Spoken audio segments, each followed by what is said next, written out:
میرے کہنے کا مطلب یہ ہے کہ جب بھی آپ گول بنائے تو آپ کبھی بھی گول میں یہ نہ لکھے کہ دوسری میں یہ خامی تھی اس لیے ہم یہ کام کر رہے ہیں.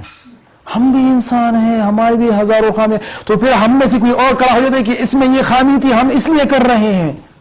نہیں, ہم ایسے افراد چاہتے ہیں, ہم ایسے پروڈکٹس چاہتے ہیں, ہم ایسی خصوصیات والے لوگ چاہتے ہیں, ہم یہ چاہتے ہیں. چاہے اور لوگ کر رہے فبہا, بہت اچھی بات ہے, ہمارا بوجھ وہ اٹھا رہے ہیں, کچھ ہم اٹھا رہے ہیں, وہ اچھی بات. کوئی نہیں کرے تو کوئی ہمیں وہ نہیں ہے.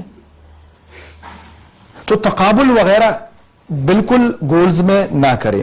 اپنا ویژن, مقصد متعین ہونا چاہیے اور ان کے مطابق گول سیٹ ہونے چاہیے. تو آپ ناراض تو نہیں ہوں گے, یہ جو آپ بنائیں گے نا انشاءاللہ آپ جامعہ والوں کے ساتھ شیئر کریں کہ کہیں ایسا تو نہیں کہ ہم نے یہ مجمع کا یہ گول سمجھا ہوا ہے, آپ کا گول کیا ہے اس کے ساتھ میچ کرتا ہے, وہ تصحیح کر لیں گے, وہ آپ کے پاس واپس بھیج دیں گے, میچ ہو جائیں گے. تو جہاں بھی آپ جائیں گے تو آپ بتا سکیں گے کہ 1 2 3 4 یہ ہمارے اہداف ہے, اس کے لیے ہم کام کریں گے, اس کے فوائد ہے ہم پڑھیں گے. جب آپ یہ بیان کریں گے, جس طرح یہاں پہ بھی میں بھی آپ کا اپنا بندہ ہوں, آپ بھی ہمارے اپنے بندے ہیں, ہمارے جو اس ڈسکشن سے کیا تاثر قائم ہوا تو دوسرے لوگ کیا تاثر لیں گے. پھر یہ ورکشاپ تو اس لیے ہو رہا ہے کہ یہ 2+2 بالکل کلیئر ہو جائے.